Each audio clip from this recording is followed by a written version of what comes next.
Hey B Squad, it's your girl Nika, part of the Burke family.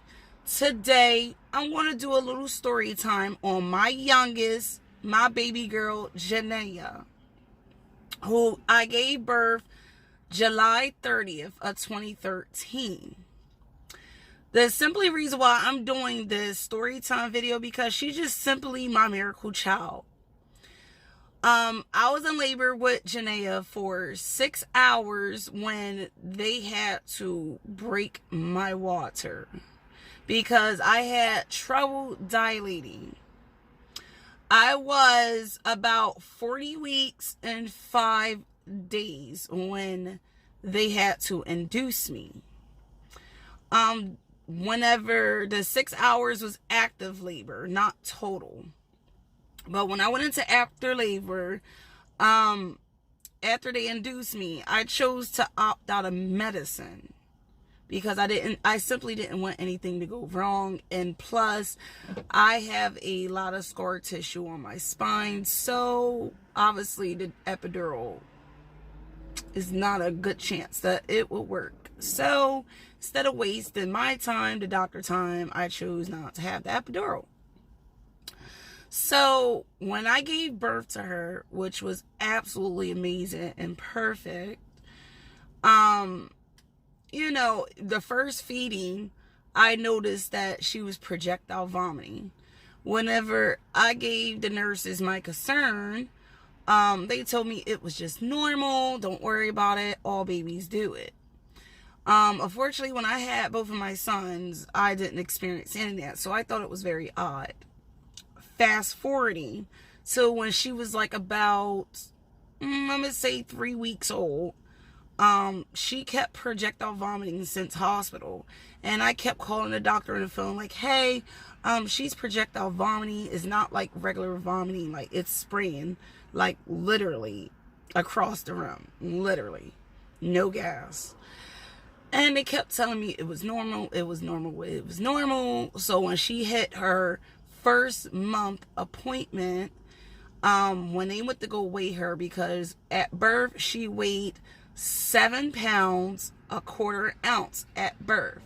When she went into her 1 month doctor appointment, she was weighing at just 7 pounds even. Fast forwarding, when she got to her 3 month visit, I kept telling the doctors that something was wrong with her. She keep on projectile vomiting. When they weighed her, she was actually under her birth weight at 3 months old. So I started getting very upset because the doctors just keep on trying to tell me that, oh, it's normal. Lots of babies go under their birth weight even at 3 months, not to worry. But I knew as a mother that something wasn't right with her. So a week later, still she's 3 months old, I kept like telling the doctor, calling the doctor, to the point where they wasn't even returning my phone calls. Like every day, all day, I was calling.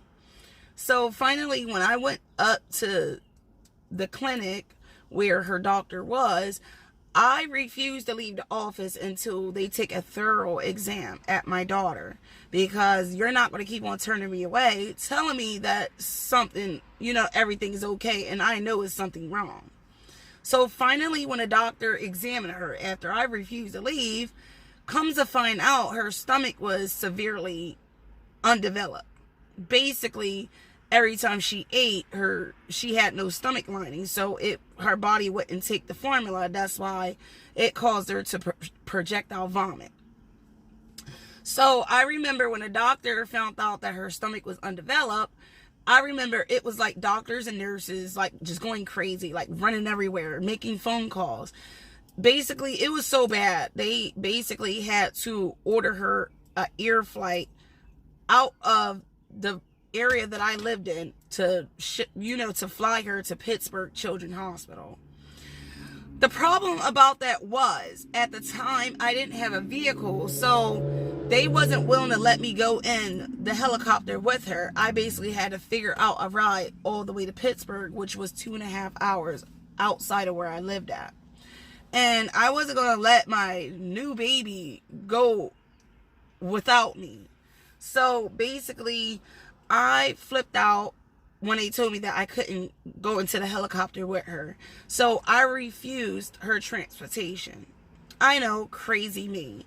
I just wasn't trying to let my baby out my sight because there's no telling what they would have did to her. And, you know, me being a mom, I don't trust anyone around my children. So I kind of wasn't thinking straight, but at the end of the day, I felt like my heart was in the right place as a mother. So whenever I refused her transportation, they were like, well, if she don't get immediate surgery, that she's not going to make it to C1. So I burst out in tears. I didn't know what to do. I was so lost. I never had support system for any of my kids. It was always me and their father together. Like when it came to my family, no support system. And I didn't really have support system from his family because we live 6.5 hours away.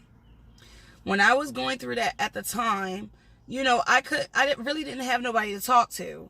And at the same point, I couldn't really talk to him about it because he was already, you know, stressed out at the time. We was really, really, really poor. We was practically homeless, you know, staying with a person that we barely knew just to give our children a roof over their head so they wouldn't be out in the street or, you know, anything like that. And at the time, I couldn't even go into a shelter because shelters won't accept parents if they have, you know, more than 2 children. And at the time, I had 3. And no shelter would take my children and I. So we was forced to basically, you know, rent a room with a complete stranger. I know it's very dangerous, but me as a parent, I had to do what I had to do. So anyway, back on topic. When I asked the doctor, is there like anything else we can do, like any type of medicine she can take, they was like, well, we do have this oral medicine that hasn't fully been FDA tested, but we can give it to her and see what happens. But we want you to know the risk, that this is not a guarantee that it will work. So I chose as a mother to go that route because I thought about it at the time. If my daughter is going to pass on, I at least want her to pass on with me and not by herself with a bunch of strangers that don't love her the way I do and don't care for her the way I do. So I opt to do that, to take drugs that wasn't even really tested so she can, you know, get better. And it was only a 50-50 chance. But like I said, at the time, I felt like if my daughter was going to pass on, she's going to pass on with me. So when they filled the prescription, I went to go pick it up. Let me get a little better lighting. Sorry about that. I went to go pick it up from Rite Aid. Took it home. And she was just so weak and she was sleeping all the time. Like she didn't even act like a normal baby. Like she slept all the time, extremely quiet because she was sick. So whenever I started giving her the medicine, at first it was a long road, but I started noticing she was slowly getting better. So I went to go Skype my mother-in-law, her grandmother at the time. I was Skyping her, and I remind y'all, I told you that we was living 6.5 hours away from his family. So when I Skyped her, I'm crying to her on Skype. I don't know what to do. I don't know if the medicine is going to make her better or whatever. So my mother-in-law thought of a bright idea, since the medicine is basically steroids. And instead of, you know, just giving her straight formula like the doctor said, let's put oatmeal in it and let it at least stick to something. So at first, I was like, I don't know, this, that, third. I was kind of nervous because she was already getting steroids pumped in her system, and I didn't want to make anything worse. So I kind of waited like a month, and then that's when I started the oatmeal in her bottles. So her next checkup was at 6 months. And she went from under her birth weight, that was 6 pounds, 12 ounces, back up to her original birth weight. So I knew that I was on a right, you know, path, because she started gaining a little weight compared to the weight that she was under her birth weight. So when she got back up to her birth weight, and at this time she was 6 months old, she was so tiny, she was still basically wearing premature clothes at 6 months. And I was so scared because she still wasn't out of, the danger field yet. But I knew I was on the right track when she gained a little bit of weight. Fast forwarding to her 4-month-old visit, because at this point her visits became more frequent because of the state that she was in, her condition. So at her 4-month-old visit, she went from her birth weight to now she's reaching 9 pounds. And I was so happy because I'm like, finally, little by little, she's gaining weight. That means the medicine is working. I in my heart wholeheartedly felt like she was going to be fine. So the doctors is like, she's still not out the woods yet. This, that, and third. We got to see if she's going to make it to be 1.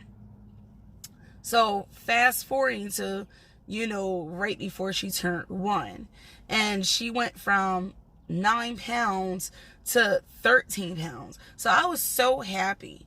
And then like when she hit 1, she just shot out of nowhere. Like she was so tall for her age. Like she went from, basically preemie clothes and shot straight to like 2T. Like it was almost like voodoo, like overnight. It was so ridiculous. And like, that's my story time for my daughter because she is my miracle child.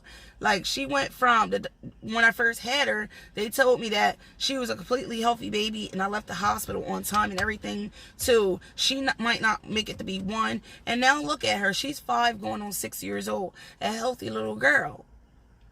And this is note for all mothers out there. Don't ever let anyone tell you about your child, especially if you have that mother intuition. If you know something is wrong with your child, you don't never give up and listen to other people. You look into it yourself. Don't ever let nobody tell you that your child is fine when you know your child is not. And this is my story time with my baby girl, Janaya, who I love so much, aka my miracle child. And I'm just so proud of her because she's so smart and she's so intelligent and she's so loving. Like, from the grace of God, I'm forever grateful that I didn't lose her and she's just a healthy little girl. So if everybody enjoyed this little short story time, please drop a like, subscribe to the Burke family, and drop a comment down below. Can this video get a bunch of likes? Any likes we would greatly appreciate it. If we could get at least 500 likes for this video, and like I said, we would greatly appreciate it. We need all the support we can get. So I'm going to go ahead and end off this video. Peace.